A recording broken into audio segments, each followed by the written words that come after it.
প্রিয় এইচএসসি পরীক্ষার্থী ভাই বোনেরা, আসসালামু আলাইকুম। আশা করি সকলেই ভালো আছেন। কিছুক্ষণের মধ্যে আপনাদের পরীক্ষার রেজাল্ট প্রকাশিত হতে যাচ্ছে। রেজাল্ট কীভাবে দেখবেন আমি সেটাও আপনাদেরকে দেখাবো, এবং আপনাদের পরীক্ষার রেজাল্ট আসলে কীভাবে আসবে গ্রেড ভিত্তিক সেটাই আপনাদের প্রথমে দেখানোর চেষ্টা করছি। আপনার এখানে বাংলা ফার্স্ট পার্ট এবং সেকেন্ড পার্ট দুটো মিলিয়ে আপনার রেজাল্ট আসবে।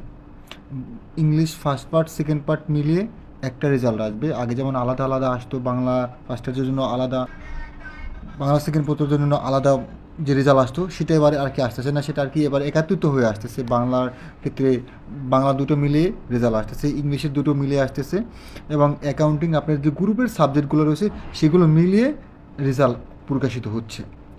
এটা হলো 2025-এর নতুন নিয়ম। প্রিয় পরীক্ষার্থী ভাই বোনেরা, এখন আপনাদের দেখাবো কীভাবে আপনার রেজাল্টটা দেখবেন। সেই রেজাল্টটা দেখার জন্য আপনাদেরকে আমি বিস্তারিত দেখাচ্ছি, সে পর্যন্ত সঙ্গে থাকুন। তো পরীক্ষার্থী ভাই বোনেরা, এখন আমি চলে যাব ব্রাউজারে। আমি সার্চ করব এইচএসসি রেজাল্ট, RESULT রেজাল্টস 2025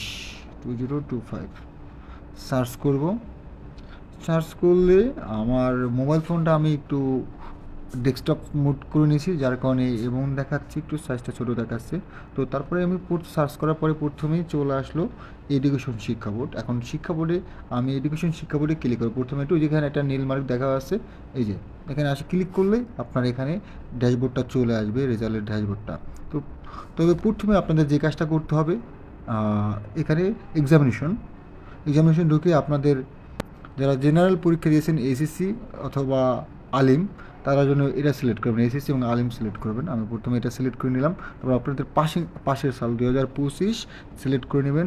আপনার শিক্ষা বোর্ড, আপনার যদি বরিশাল শিক্ষা বোর্ড হয় বরিশাল, চিটাগাং হলে চিটাগাং, কুমিল্লা হলে কুমিল্লা, ঢাকা হলে ঢাকা, আপনার নিজস্ব বোর্ড আপনি সিলেক্ট করে নেবেন। আমি একটা আপনার বোর্ড সিলেক্ট করলাম, প্রথম আছে বরিশাল, আমি বরিশালটা সিলেক্ট করে নিলাম। তারপর আপনার রোল নাম্বারটা দিতে হবে। আসলে আপনার এসএসসি পরীক্ষার যে রোলটা রয়েছে, রেজিস্ট্রেশন কার্ডে আপনি রোল নাম্বারটা পাবেন, সেই রোলটা আপনি প্রথমে তো বসাবেন। সাপোজ আমি একটা রোল ধরলাম 252870, 6 সংখ্যার আমি একটা রোল নাম্বার নিলাম। রেজিস্ট্রেশন নাম্বার একটা ধরলাম।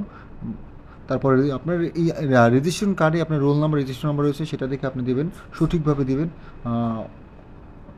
10 12 20 87 75। তো এভাবে রেজিস্ট্রেশন নাম্বার দিব। তারপর আপনার ক্লিক করব, যোগ করতে হবে 4 আর 1 5। এটা যদি আমরা না করি তাহলে হবে না। অনেকে আসলে বোঝে না এটা কী করবে, এটা অনেকে জানে না, যার কারণে দিলে রেজাল্ট আসে না। এখন আমরা যদি সাবমিট দিই তাহলে আমার রেজাল্টটা চলে আসবে।